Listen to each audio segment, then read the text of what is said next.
दोस्तों, आज मैं आपको जो कहानी सुनाने जा रही हूँ, ये कहानी है परी की जादुई कंघी के जादू की। तो चलिए दोस्तों, देखते हैं आज की ये कहानी। ये कहानी दिव्या की है। वो अपनी सौतेली माँ मिताली, सौतेली बहन प्रीता और पिता रामदास के साथ रहती थी। मिताली टीवी सीरियल की विलेन माँ से कुछ कम नहीं थी। वो दिव्या के साथ बहुत बुरा व्यवहार करती थी। दूसरी ओर सौतेली बहन प्रीता उसे अपनी सगी बहन से भी बढ़कर मानती थी। वहीं रामदास अपनी दोनों बेटियों से बहुत प्यार करते थे। इसी तरह से वक्त गुजरता गया और देखते ही देखते दिव्या और प्रीता विवाह योग्य हो गयी। लेकिन दिव्या के सर पर बाल बहुत कम थे। बड़े होते होते उसके बाल धीरे धीरे गिरने लगे और वो पूरी तरह से गंजी हो गई। दिव्या घर की बड़ी बेटी थी, इसलिए दिव्या के पिता रामदास पहले दिव्या की शादी कराना चाहते थे। लेकिन जो भी कोई दिव्या को देखने आता, सभी लड़के वाले दिव्या को देखकर इनकार कर देते और प्रीता से शादी करने का प्रस्ताव रखते। इस कारण दिव्या बहुत दुखी रहने लगी और दूसरी तरफ सौतेली माँ मिताली के सौतेले व्यवहार से दिव्या और भी ज्यादा परेशान रहने लगी। भगवान जी, सब लोग मुझे नफरत की निगाह से क्यों देखते हैं? मेरे सर पर बाल नहीं है, इसमें मेरी क्या गलती है? मैंने ऐसा क्या पाप किया है? दीदी, तुम रो मत।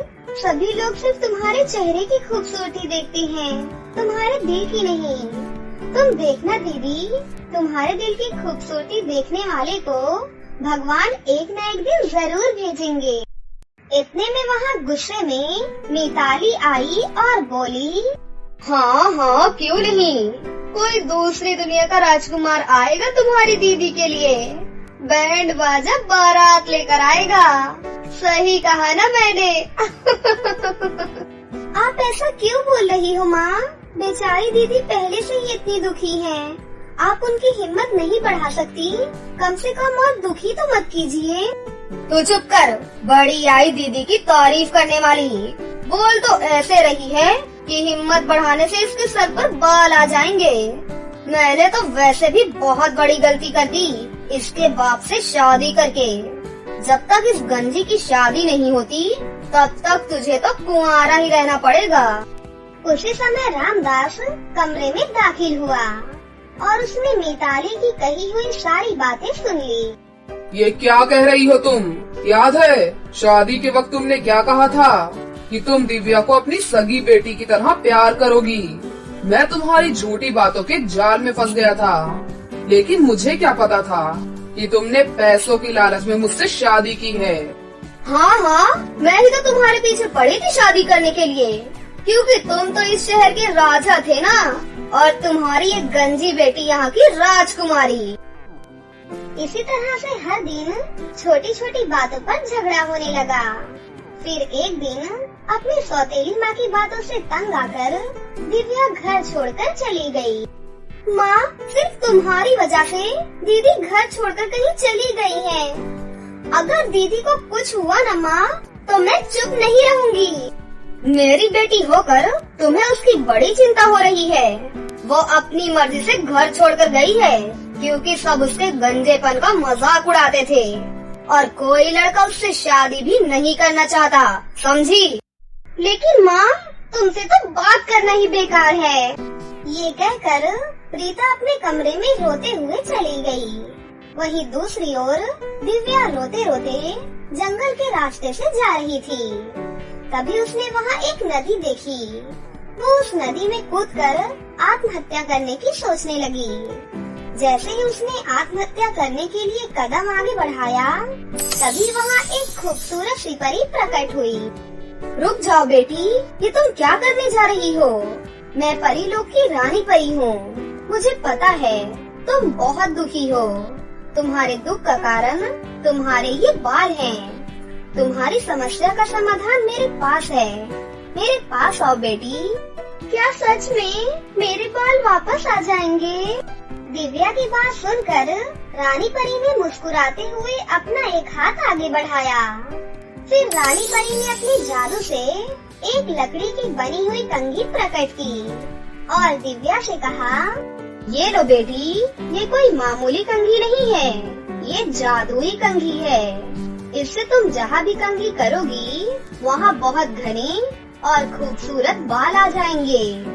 लेकिन याद रहे, ये कंघी केवल गंजे लोग ही इस्तेमाल कर सकते हैं। अगर कोई ऐसा इंसान जिसके बाल हो वो इस कंघी को इस्तेमाल करेगा तो उसके बाल गायब हो जाएंगे और वो हमेशा के लिए गंजा हो जाएगा। क्या सच में? जादुई कंघी देने के लिए आपका बहुत बहुत धन्यवाद परी जी। रानी परी का धन्यवाद करके दिव्या खुशी खुशी जादुई कंघी लेकर वापस अपने घर लौट आई।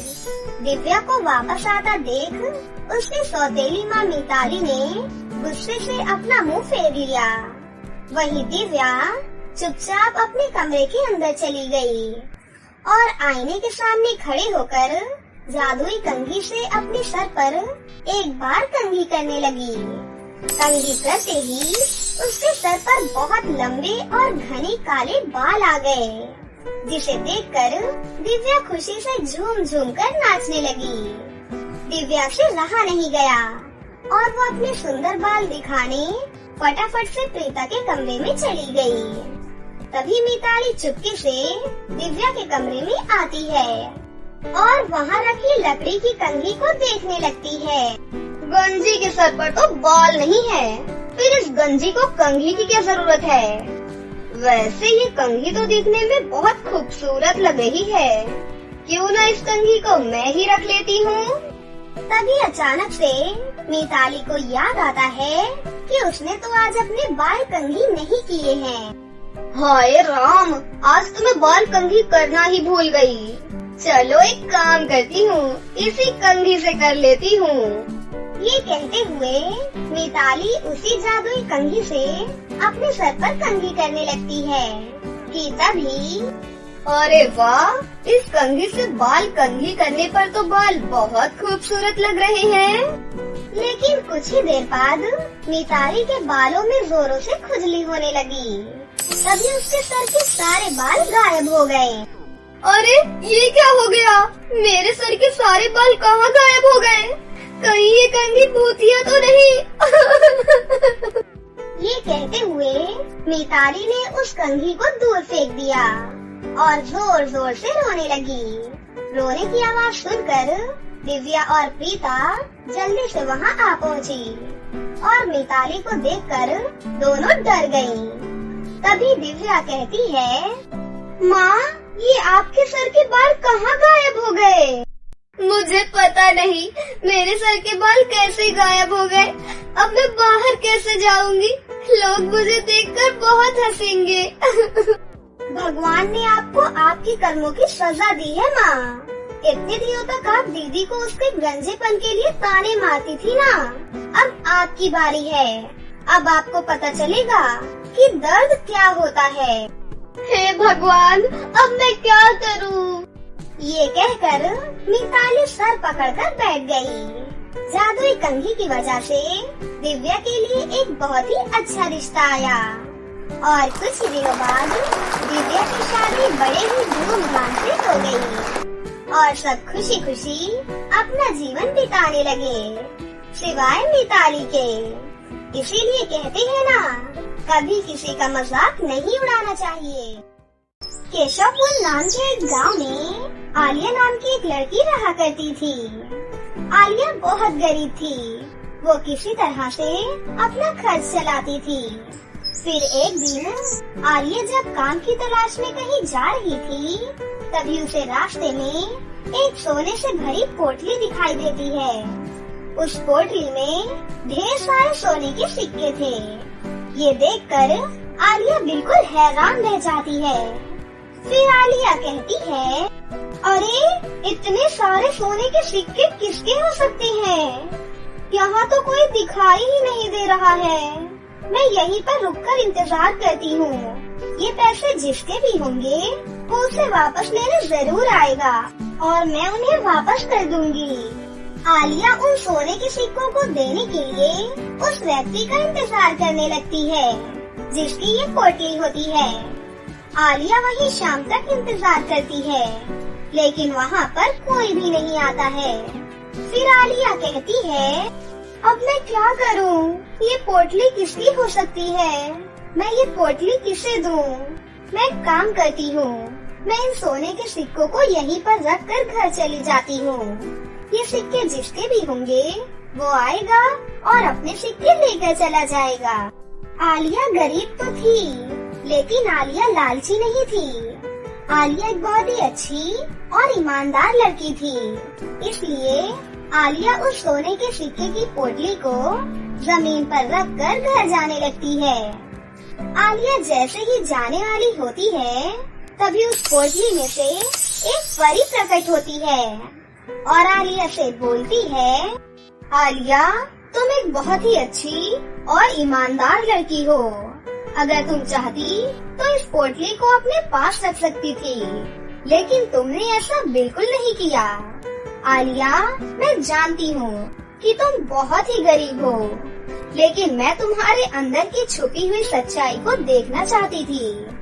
तुम एक बहुत ही सच्ची और ईमानदार लड़की हो, इसलिए बताओ आलिया कि मैं तुम्हें क्या उपहार दूँ? तुम्हें क्या चाहिए? परी मुझे कुछ भी नहीं चाहिए। नहीं आलिया, मैं तुम्हारी ईमानदारी से खुश होकर तुम्हें एक उपहार देना चाहती हूँ। बताओ तुम्हें क्या चाहिए? परी आपका जो भी दिल करे आप मुझे दे दीजिए। ठीक है आलिया, तुम मेरे साथ मेरे परिदेश चलो, वहाँ पर मैं तुम्हें एक बहुत ही अच्छा उपहार दूंगी। फिर परी आलिया को अपने परीलोक लेकर जाती है। वहाँ पर एक पेड़ था, उस पेड़ पर बहुत ही सुंदर सुंदर सोने और चांदी के ड्रेस लगे हुए थे। आलिया ये देखो, ये हमारे परीलोक का जादुई सोने और चांदी के ड्रेस का पेड़ है। इस पेड़ से तुम जो भी मांगोगी ये जादुई पेड़ तुम्हें सब कुछ देगा। परी आप बहुत ही अच्छी परी हैं, जो हम जैसे गरीबों की मदद करती हैं। फिर परी जादुई सोने चांदी के ड्रेस के पेड़ को आलिया के घर के बाहर लगा देती हैं। परी आपका बहुत बहुत शुक्रिया। ठीक है आलिया, अब मैं यहाँ से चलती हूँ। अगर तुम्हें मेरी जब भी जरूरत हो तो मुझे बुला लेना, मैं तुम्हारे पास चली आऊंगी। इतना बोलकर परी वहाँ से अपने परीलोक चली जाती है। फिर एक दिन आलिया उस जादुई सोने चांदी के ड्रेस के पेड़ से बोलती है, हे जादुई सोने चांदी के ड्रेस के पेड़, तुम मुझे पैसे दे दो। आलिया के इतना बोलते ही आलिया के सामने ढेर सारे पैसे प्रकट हो जाते हैं।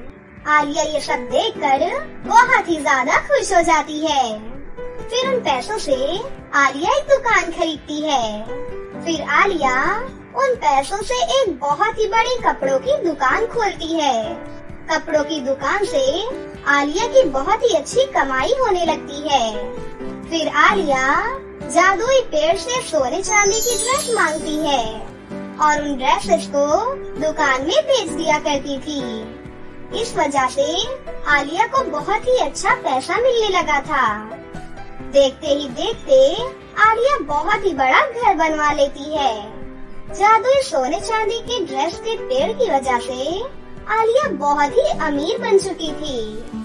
आलिया के पास एक बहुत ही बड़ा घर हो चुका था और उसके घर में किसी भी चीज की कोई कमी नहीं थी।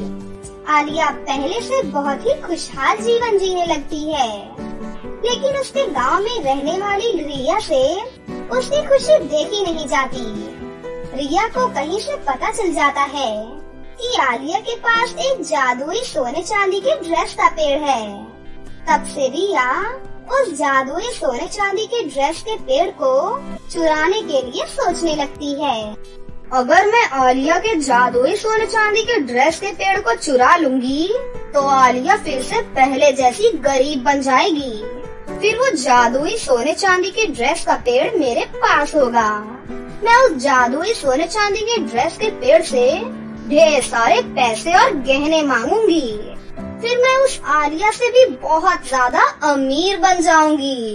फिर शाम होने के बाद रिया उस जादुई सोने चांदी के ड्रेस के पेड़ के पास जाती है। अरे ये जादुई सोने चांदी के ड्रेस का पेड़ कितना सुंदर है। फिर रिया जादुई सोने चांदी के ड्रेस के पेड़ में से एक जादुई सोने का ड्रेस तोड़कर अपने घर लेकर चली जाती है। हे भगवान, मैं उस जादुई सोने चांदी के ड्रेस के पेड़ को कैसे उठा कर लाती। अच्छा होगा कि मैं उस जादुई सोने चांदी के ड्रेस के पेड़ को जला दूं।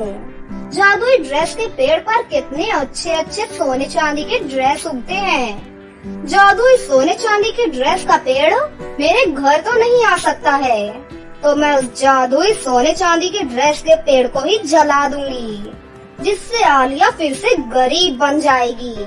फिर रिया अपने हाथ में एक जलती हुई मशाल को लेकर जादुई सोने चांदी के ड्रेस के पेड़ को जलाने के लिए चल देती है। रिया जैसे ही जादुई सोने चांदी के ड्रेस के पेड़ को जलाने वाली होती है कि तभी रिया के बाल बहुत ही छोटे छोटे हो जाते हैं और वो टकली हो जाती है।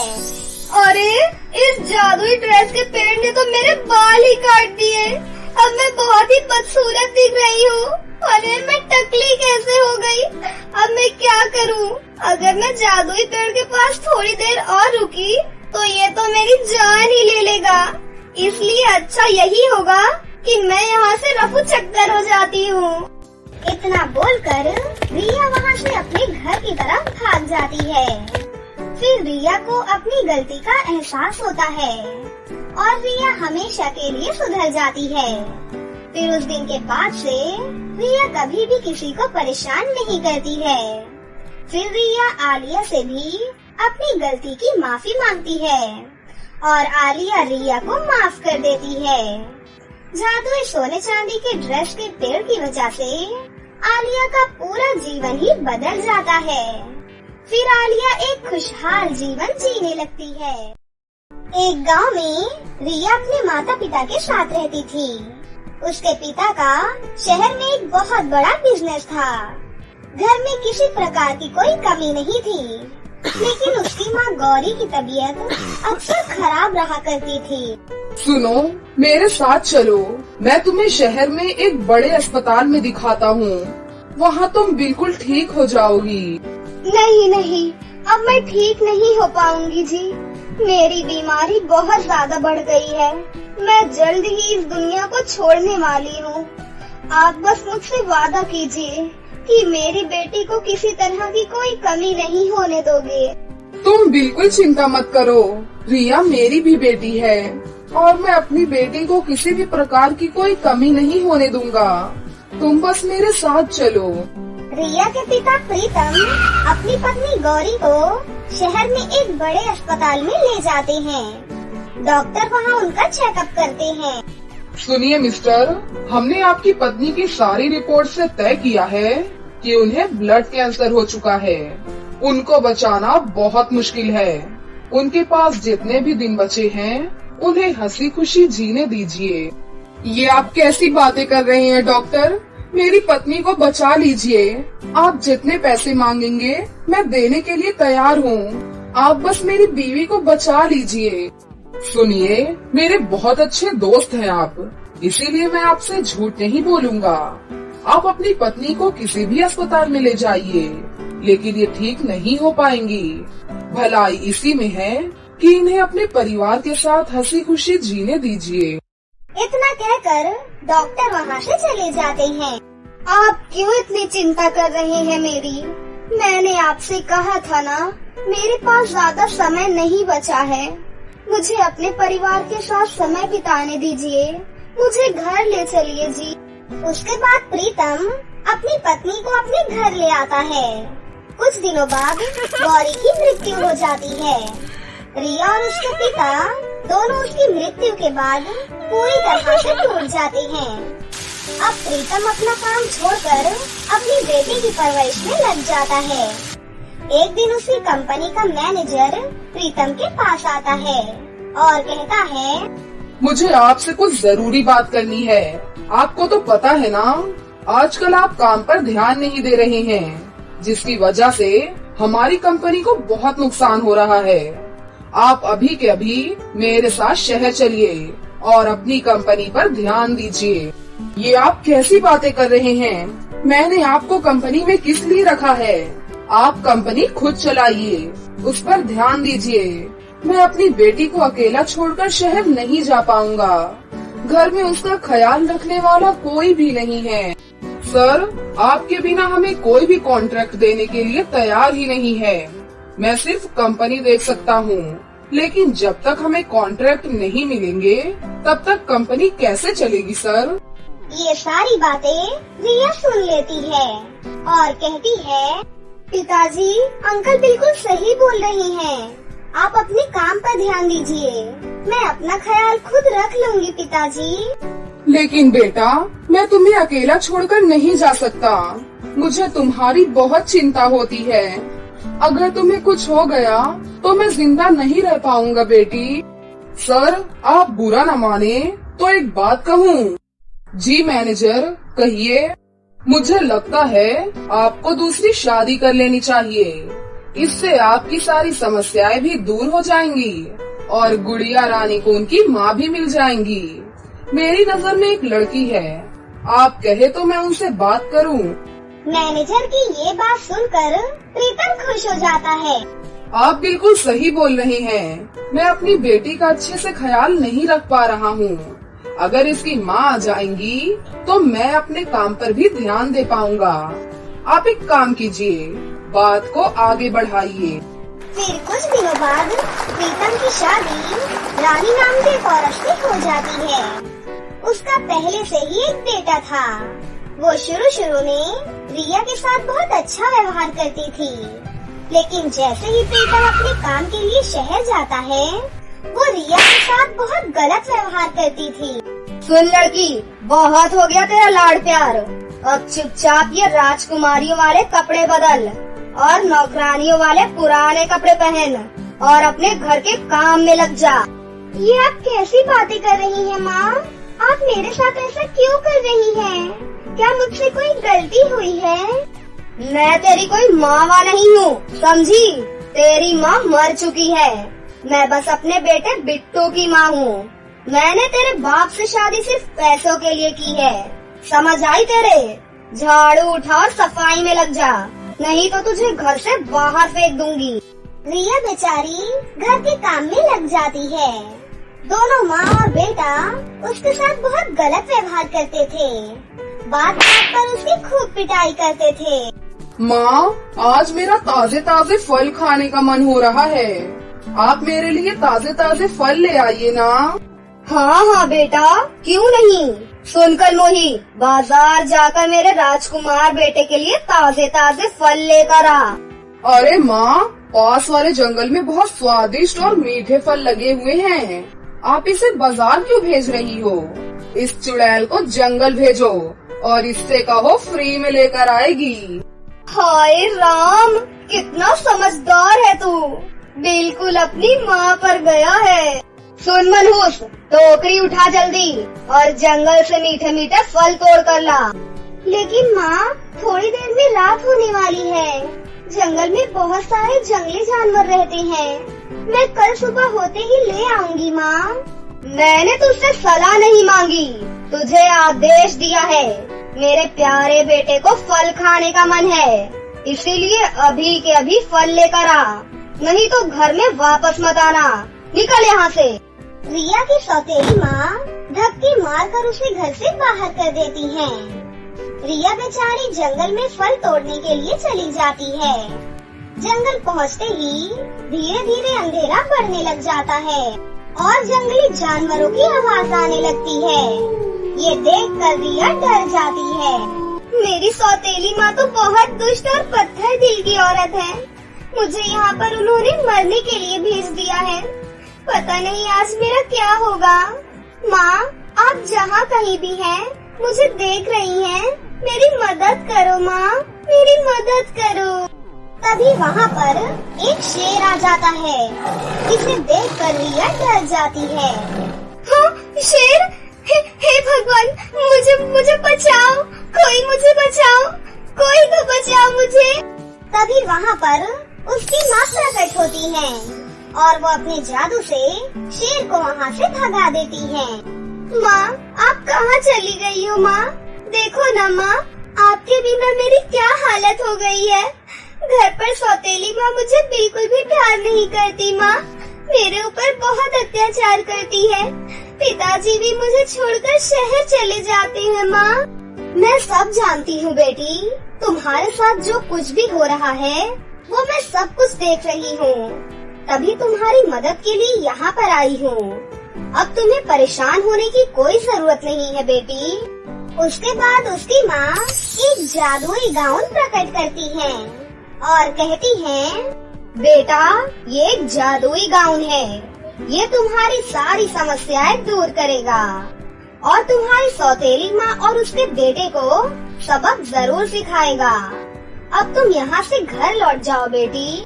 उसके बाद रिया वो जादुई गाउन लेकर वहाँ से चली जाती है। काम चोर मनहूस, इतना समय कहाँ लगा दिया तूने?